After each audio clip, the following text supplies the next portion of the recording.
Hi everybody. Wars and rumors of wars, and everybody wants to know what's going to happen next.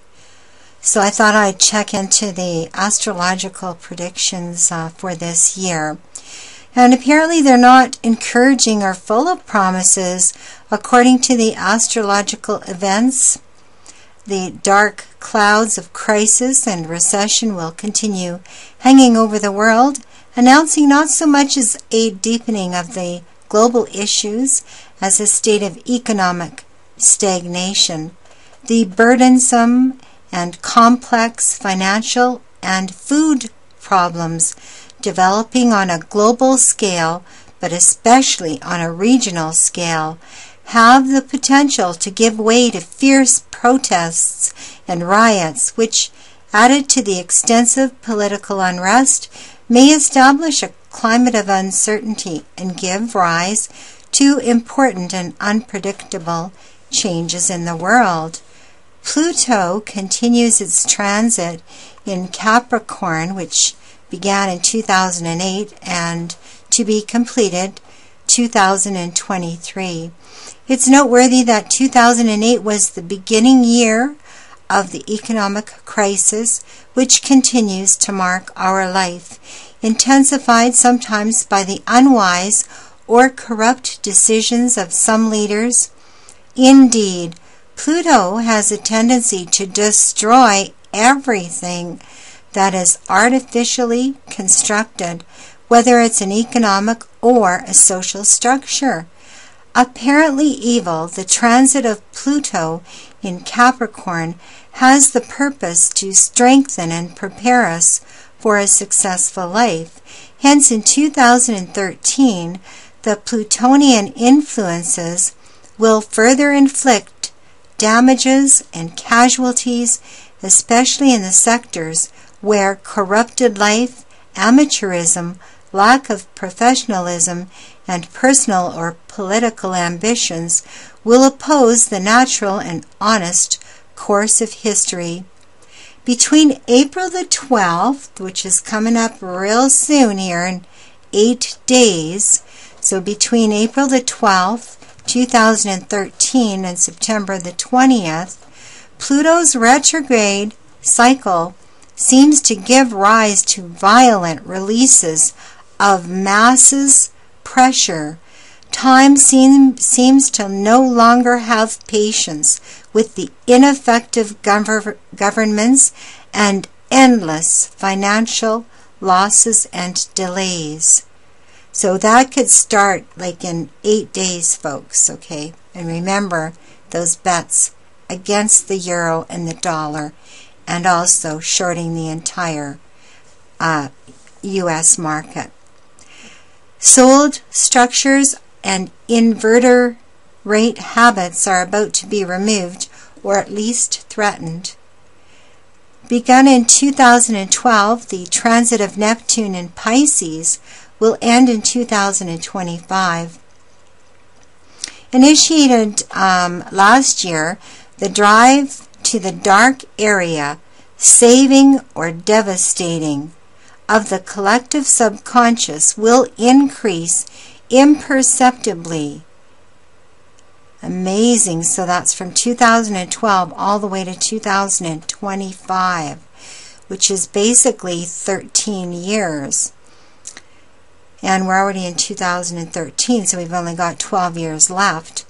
In this context, some communities and nations will exacerbate the illusion of messianic role of national or religious leaders, while others, perhaps fewer, will have the chance to find their spiritual identity, managing to focus on authentic values and common objectives.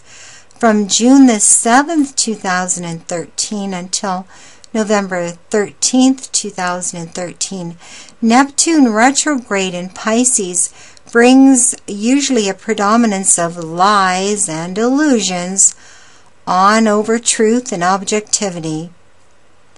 Usually in such conditions, the political hypocrisy prevails, but only for a short time. Wow, well, we've had it prevailing for who knows how long it is. slow and insidious transformations with major and unpredictable effects caused by the transit of Uranus in Aries 2011 to 2018 are likely to master us in 2013.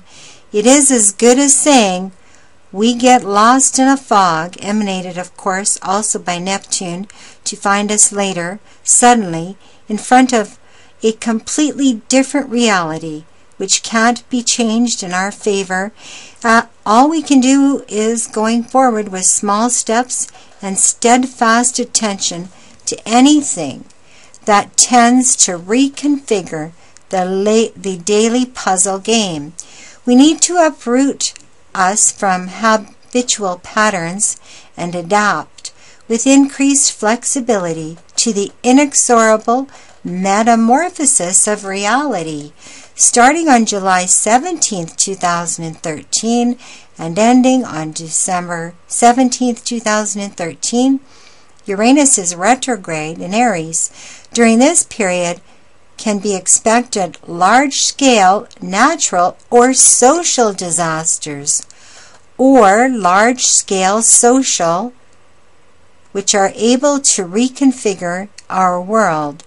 Saturn in Scorpio between 2011 and 2014 tries to draw our attention to financial matters and things well hidden beneath superficial appearances.